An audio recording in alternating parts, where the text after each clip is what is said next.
जो सरकार की नीतियों के खिलाफ बोलता है, जो मोदी जी के खिलाफ बोलता है,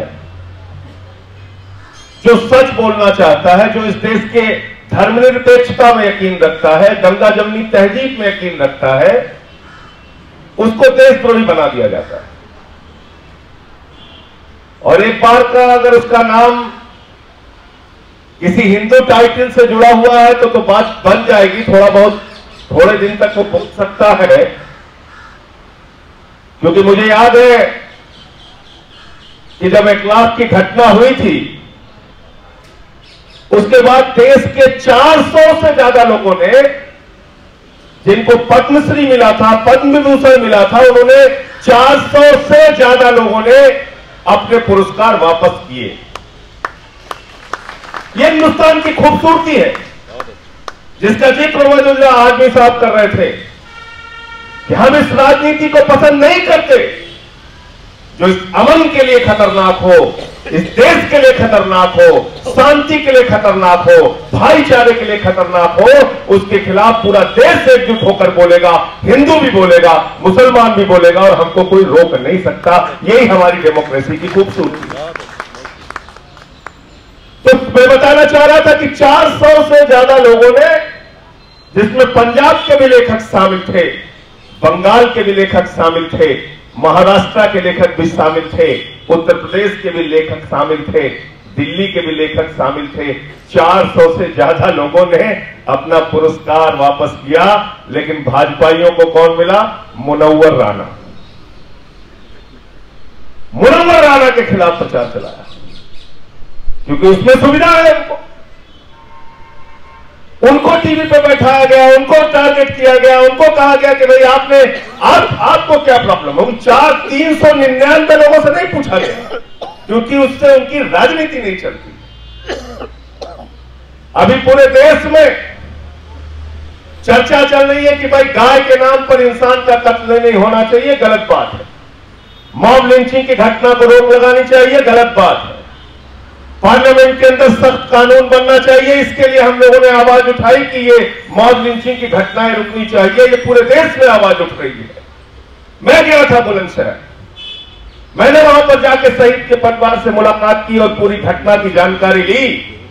और आपको जानकर आश्चर्य होगा, ये अपने आप को हिंदूवादी, राष्ट्रवादी कहते हैं ये लोग। शहीद सुबोध सिंह के परिवार से जब मिला तो उनके परिवार के लोग दुखी भी थे, आक्रोश में भी थे, गुस्से में भी थे।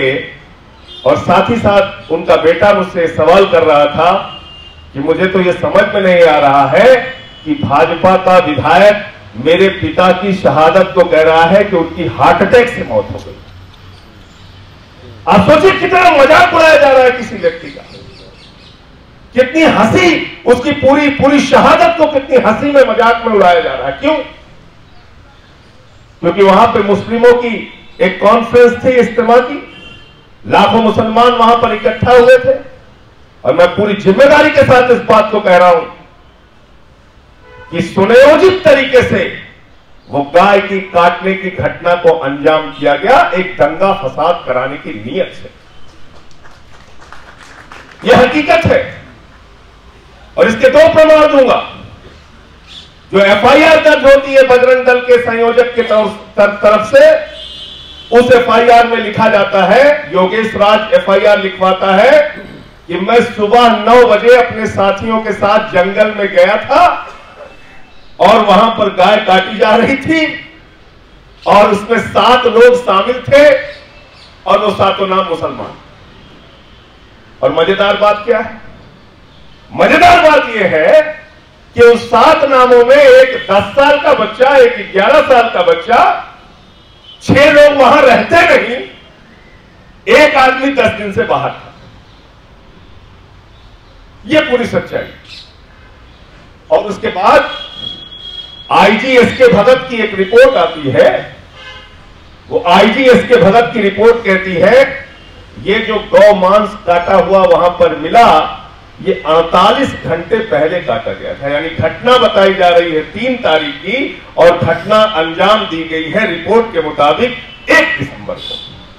और वो लड़का लिखवा रहा है उन्माद फैलाने के लिए, दंगा कराने के लिए, नफरत फैलाने के लिए कि हमारे सामने 3 तारीख को ये गाय काटने की घटना हुई। तो गहरी साजिश थी।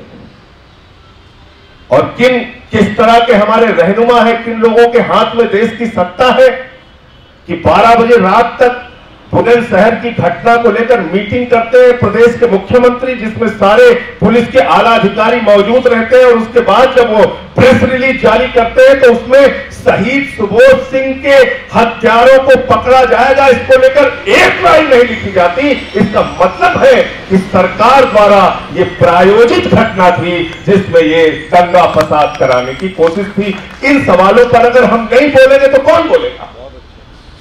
अगर इन सवालों पर हम आवाज नहीं उठाएंगे तो कौन उठाएगा?